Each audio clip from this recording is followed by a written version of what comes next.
This song was kept off the #1 slot by Art Garfunkel, another wanker. A song about rabbits. Can you believe? My kids used to say to me, "Watch out, Dad, there's a rabbit in the road," and I used to speed up. Easter is just because of Art Garfunkel. If he hadn't have written this song, we wouldn't have had Easter. I hate him.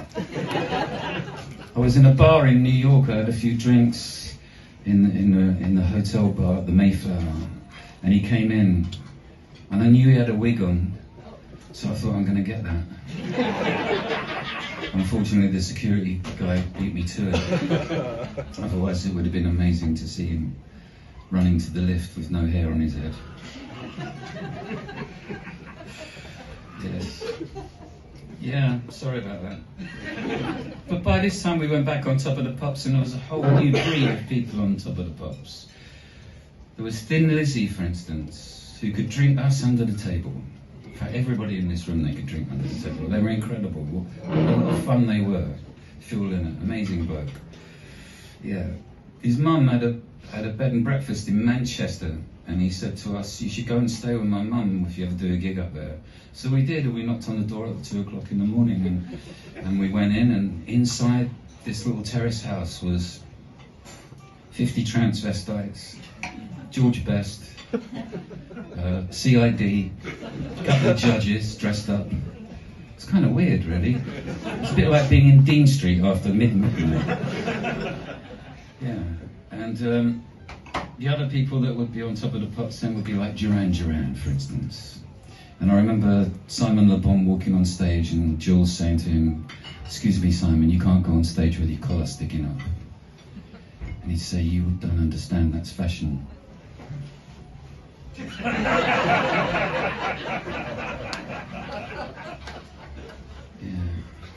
The other people on Top of the Pops were, well, let's think about it.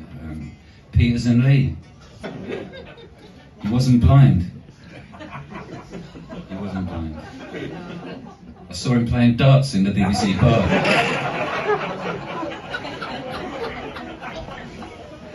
I couldn't believe it, so I went down the Old Kent Road to see him play down there. And he turned up on a motorbike. And when I was down the Oxfam shop during lockdown, I came across Peters and Lee's greatest hits. So I picked up the album sleeve. My God, he was well hung. They didn't tell him. He was so extremely well hung. So if you're ever in an Oxfam shop and you see a Peters and Lee album, have a look for yourself. That song, Welcome Home, has a completely different meaning for me. Yeah. David Van Day, Peters and Lee.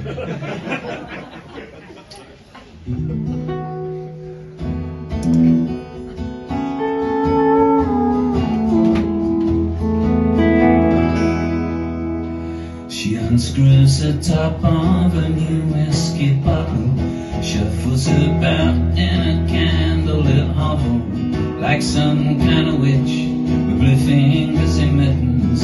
She smells like a cat, and the neighbors she sickens. The black and white TV has long seen a picture. The cross on the wall is a permanent fixture. The postman delivers the final reminder. She sells up a silver and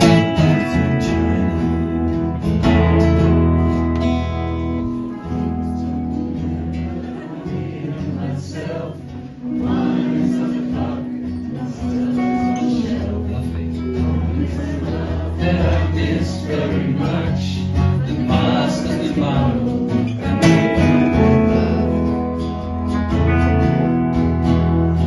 During the wartime, an American pilot made every air raid a sign of excitement. She moved to his prairie and married the Texan. She learned from a lesson how love was a lesson. He became drinker and she became mother. She knew that one day she'd be one or the other. He had himself older, drunk himself dizzy, proud of her features, so pretty.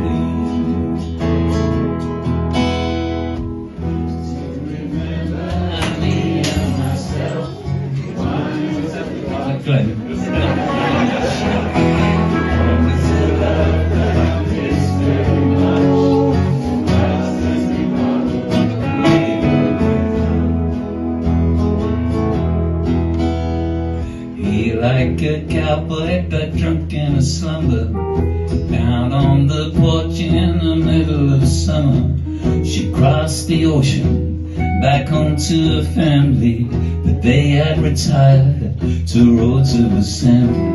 She moved home alone, but now